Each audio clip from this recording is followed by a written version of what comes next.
I see a lot of students who know a ton of scales and theory, but they just don't know how to make it sound like jazz. So let me show you what I consider the 5 most important jazz soloing tools.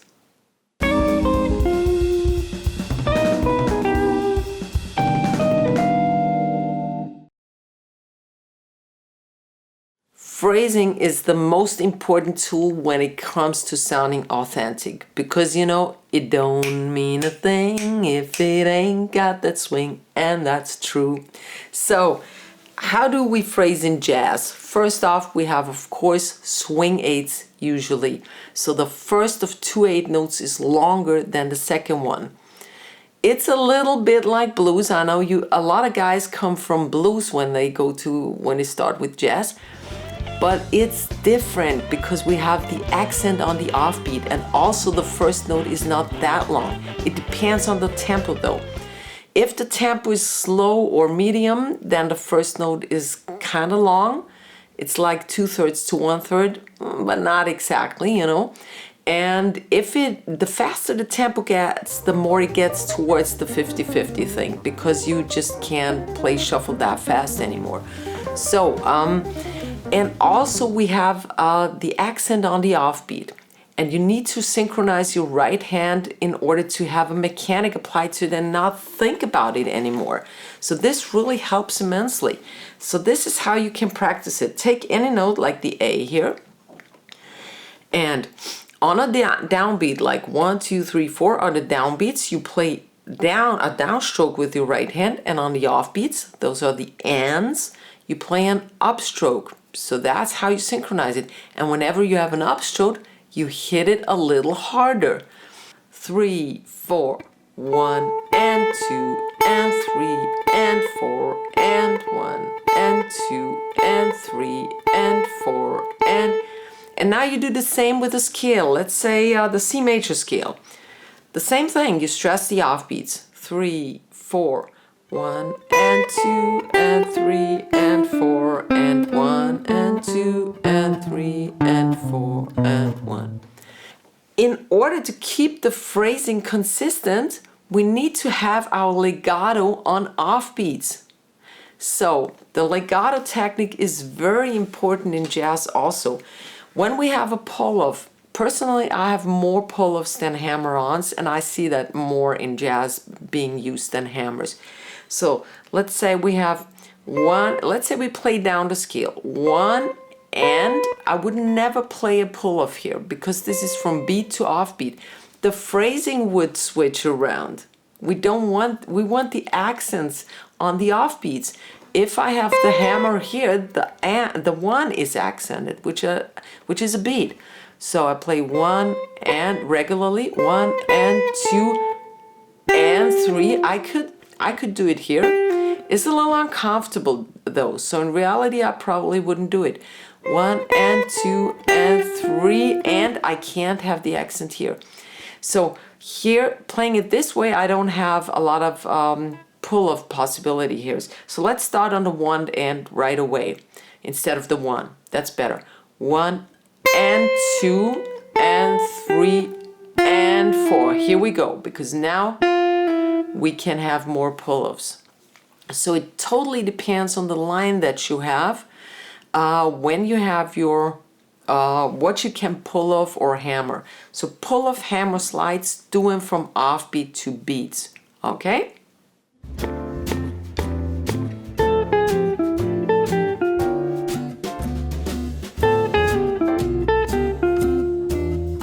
So here you nicely see how I have the pull off from 1 and to 2.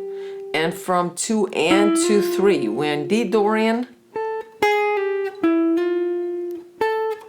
Here I could do it too, from B3 to 4, but I usually just tend to pull off half tones, like this one and this one. If you want to dig deeper into jazz, check out my jazz starter packs I have up on my lesson shop, Guitarversum.com. I'll put a link down below in the description box. Each of these starter packs has a dedicated topic, like 251, Bossa Nova, chord, melody, which is a favorite to many, blues, and they have each one of them includes 5 easy lessons with all the lesson material included, like tabs and backing tracks and Guitar Pro tab. Check it out, click the link in the description box. Great jazz players have always outlined the underlying chord so you can hear the chord progression better. While you may be in a single key, you still have different chords, and the listener wants to be able to tell the difference between one chord and the other. So even if I stop the playback or the band that is comping you, one should still hear the changes in your solo.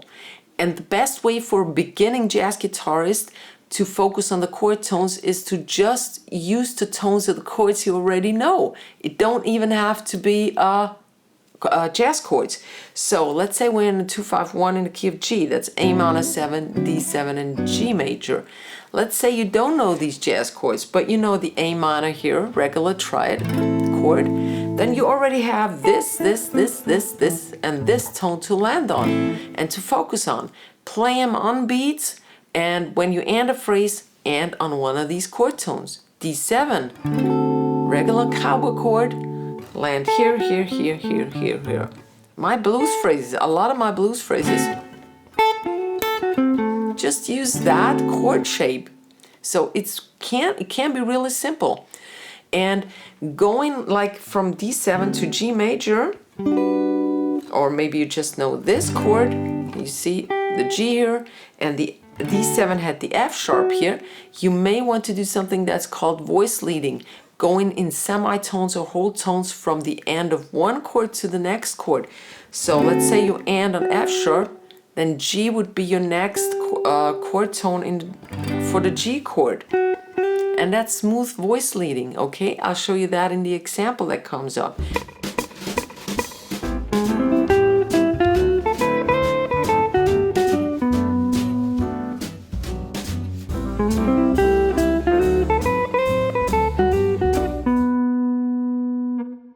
We have that G major 251 cadence again, and I start with the a pickup note to the arpeggio.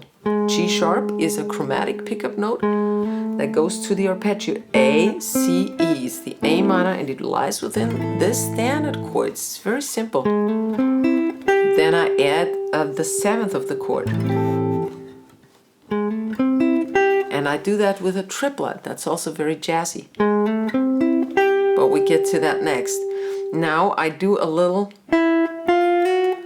enclosure that takes me to the F sharp here. D7, F sharp is my target note, my chord tone. I slide into it, and that's beat 1. Then I play a little bit around the Mixolydian scale. Target the 7th of the chord, go back from the F sharp to the G, because now my chord is G. I think the next pattern, arpeggio. So that's my way of thinking. I'm now here and I descend the arpeggio. So that's all there is to it. Arpeggio, approaching the next chord on beat 1, playing around in the mixo scale with a little focus on a chord tone. Good voice leading from F sharp to G for the G chord and back via a arpeggio. You can support this channel to help to keep the free video tutorials running, and you can do so by clicking the join button right next to the subscribe button to see the available options. You also get some neat perks for it, so thanks very much. While chord tones are the bread and butter, chromatics are the salt in the jazz recipe. You can use them as passing tones between chord tones or scale tones, and you should use them actually on off beats more often than on beats. Let's check this out. Let's say D is a chord or scale tone and C is also one. Then C sharp would be your chromatic. Now you would better start with a beat here on the chord or scale tones, like 1. Then you have and on the offbeat, the chromatic on the offbeat, and then this is beat again. So practice this very simple, just starting with the downbeat on the scale or chord tone.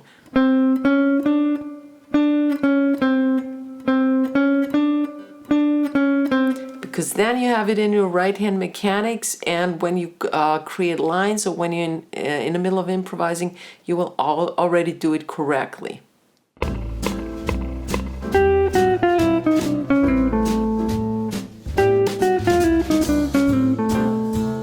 So we have an A minor chord running, and we're in the key of A Dorian. That's the second degree of the G scale.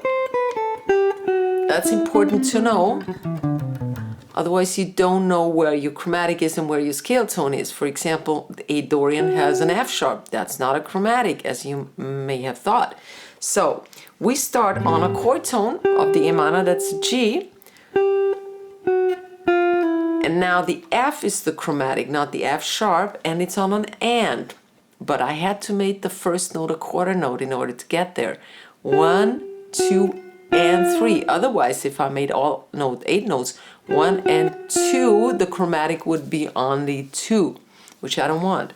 And also I want, as you learned in the first chapter of this, the phrasing chapter of this video, that I want a pull-off to go from the offbeat to the beat. So that's why I made the first note a quarter note. That's a simple trick. 1, 2, and is the chromatic and the pull-off. Perfect. 1, 2, and 3. And is a chromatic. 4 is a scale tone. 4 and is a chromatic. 1, now I resolve to a chord tone and another chord tone to end the line. 2 chord tones to end the line is perfect, and also ending on an and on an offbeat. 1 and is also great. 1, 2, and 3, and 4, and 1 and.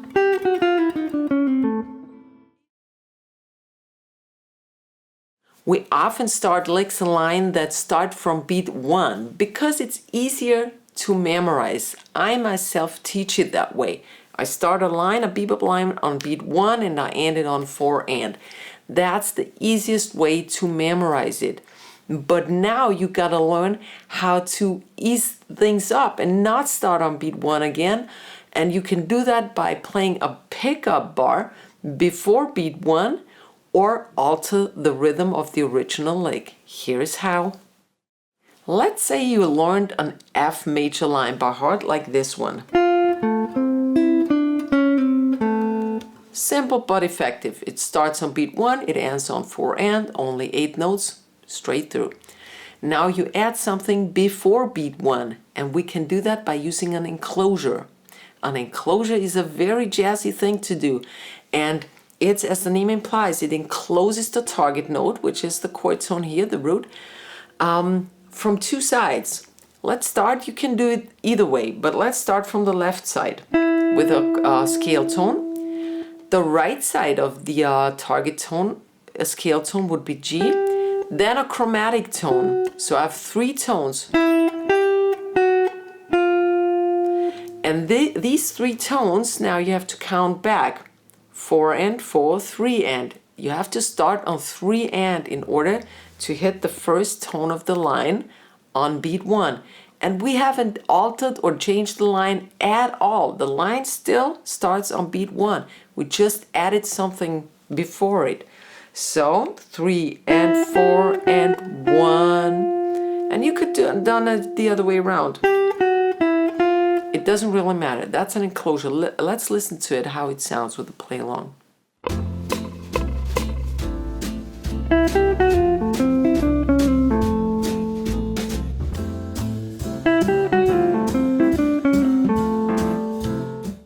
We can also just alter the rhythm of that lick. Make sure to return to the original rhythm as soon as possible. Otherwise, the chromatic shift from offbeats to beats, which we don't want. A trick Charlie Parker often used was to start an 8th note later and catch up with a triplet. He often used arpeggios for that.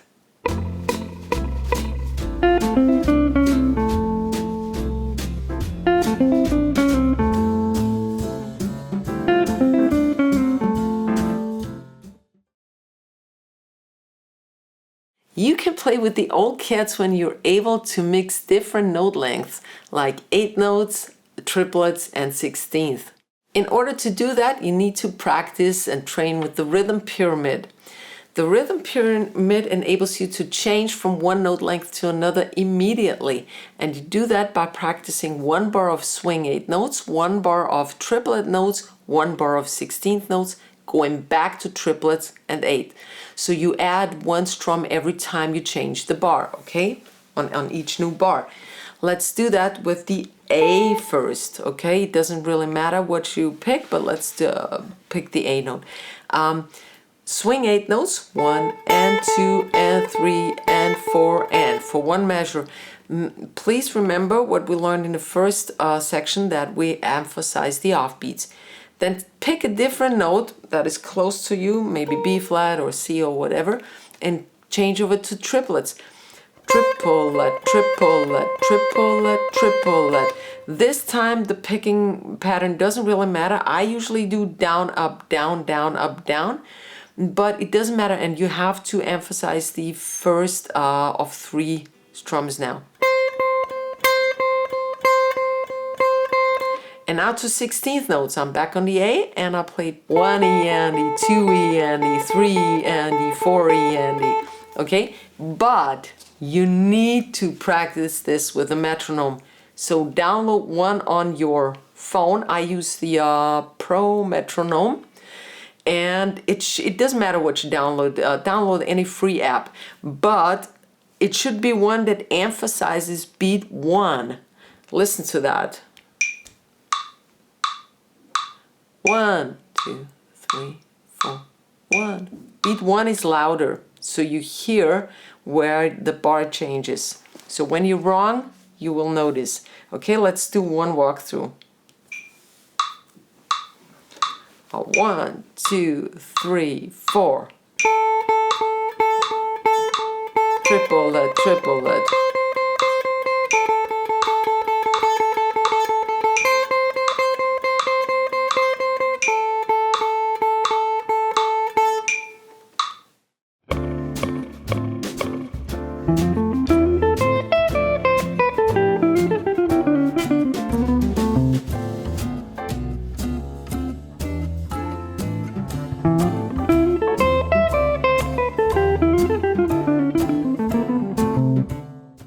I start with that Charlie Parker line. We're in D Dorian, and I start on one end and go into an F major arpeggio in triplets. 1 and triplet, triplet. 8 notes. Then a triplet with an 8 note rest in the beginning. Triplet. Again, triplet. Then back to 8 notes. And now I slide into the 16th, and that's how I end my phrase. Those 16th notes, mind you, are always straight in jazz, so you don't have swung 16th notes. While the 8th notes are usually swing, the 16th notes are not. So that's why I need to practice the rhythm pyramid to make that switch from one note to the next within a heartbeat without thinking. You know, you can download all the lesson materials like the tabs and the backing tracks from the link down below in the description box. If you like the video, please don't forget to give it a fat thumbs up, share the love and the knowledge, hit that subscribe button, maybe even join, and I hope to see you next week. Servus, bye-bye.